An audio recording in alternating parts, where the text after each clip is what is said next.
آخرت پر ایمان لانے کا مطلب یہ ہے کہ قیامت کا دن اور اس کی سختیاں برحق ہیں، اور فوت ہونے کے بعد برزخ میں پیش آنے والے اچھے اور برے حالات برحق ہیں۔ مثلا قبر میں منکر اور نکیر کا سوال و جواب، اور سب کافروں اور بعض مومنوں کو قبر کا عذاب ہونا، نیک لوگوں کو راحت اور آرام حاصل ہونا۔ جب میت کو دفن کیا جاتا ہے تو سوال و جواب کے لیے اس کی روح لٹا دی جاتی ہے، پھر روح کا اس کے جسم کے ساتھ اتنا تعلق ہوتا ہے جس سے وہ راحت و آرام کو محسوس کر سکے۔ عالم برزخ میں ہر میت کو نیک و بد ہونے کے اعتبار سے راحت و عذاب کا احساس محسوس ہوتا ہے، اور یہ راحت و عذاب کا احساس روح اور جسم دونوں کو ہوتا ہے۔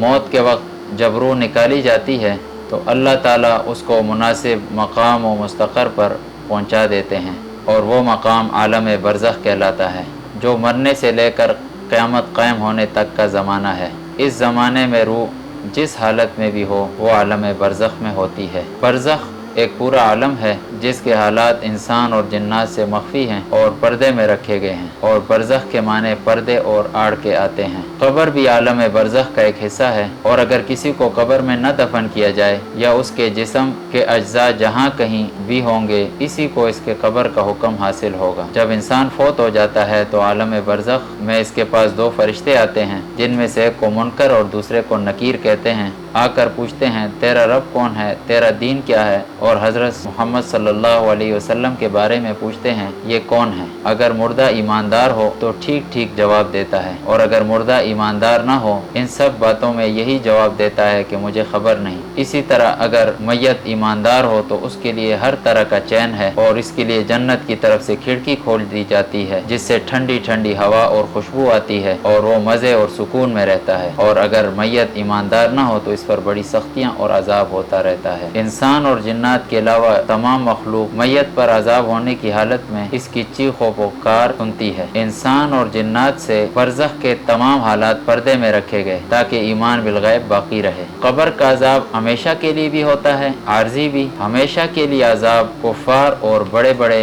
گناہگاروں کو ہوگا، اور عارضی عذاب بعض لوگوں کو ایک مدت تک ہوگا، پھر ختم ہو جائے گا۔ ختم ہونے کی ایک وجہ یہ ہے کہ جرم اور گناہ معمولی نوعیت کا ہوگا، کچھ عذاب دے کر اس کو ہٹا دیا جائے گا، یا عزیز رشتہ داروں کے صدقے یا عزیز و اقارب کی دعاؤں، صدقوں، ایصال ثواب سے بھی عذاب ختم کر دیا جائے گا۔ مردے کے لیے دعا کرنے اور شرعی اصولوں کے مطابق کچھ خیر و خیرات دے کر بخشنے سے اس کو ثواب پہنچتا ہے، اور اس سے اس کو بہت بڑا فائدہ ہوتا ہے۔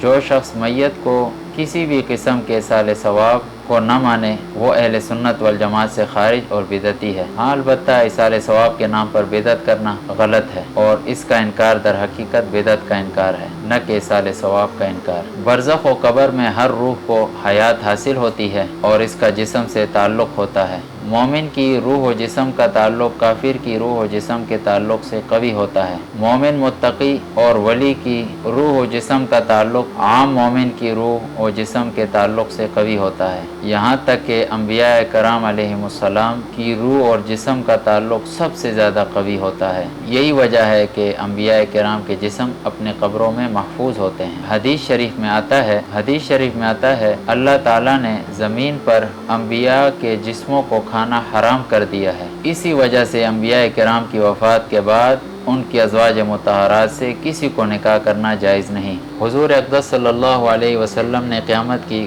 کچھ نشانیاں بیان فرمائی ہیں، جب وہ نشانیاں پوری ہو جائیں گی تو قیامت قائم ہو جائے گی۔ حضرت اسرافیل علیہ السلام اللہ کے حکم سے سور پھونکیں گے، اور یہ سور ایک بہت بڑی چیز سنگ نما شکل کی ہے، اور اس سور کے پھونکنے سے تمام زمین و آسمان پھٹ کر ٹکڑے ٹکڑے ہو جائیں گے، تمام جاندار مخلوق مر جائے گی، جو مر چکے ہیں ان کی روحیں بے ہوش ہو جائیں گی، مگر اللہ تعالیٰ کو جن کا بچانا منظور ہے وہ اپنے حال پر رہیں گے۔ ایک مدت اسی کیفیت پر گزر جائے گی، اور بعض روایت میں آتا ہے کہ یہ کیفیت 40 سال تک رہے گی۔ پھر جب اللہ کو منظور ہوگا تو سور دوبارہ پھونکا دیا جائے گا، اور پھر دوبارہ سب زندہ ہو جائیں گے۔ بحکم الہی قبروں میں موجود مردے اپنی قبروں سے نکل کر میدان حشر، قیامت کے میدان میں جمع ہونا شروع ہو جائیں گے۔ اللہ اور اس کے رسول نے قیامت سے پہلے قیامت کی جو نشانیاں بتائی ہیں وہ ضرور ہونے والی ہیں۔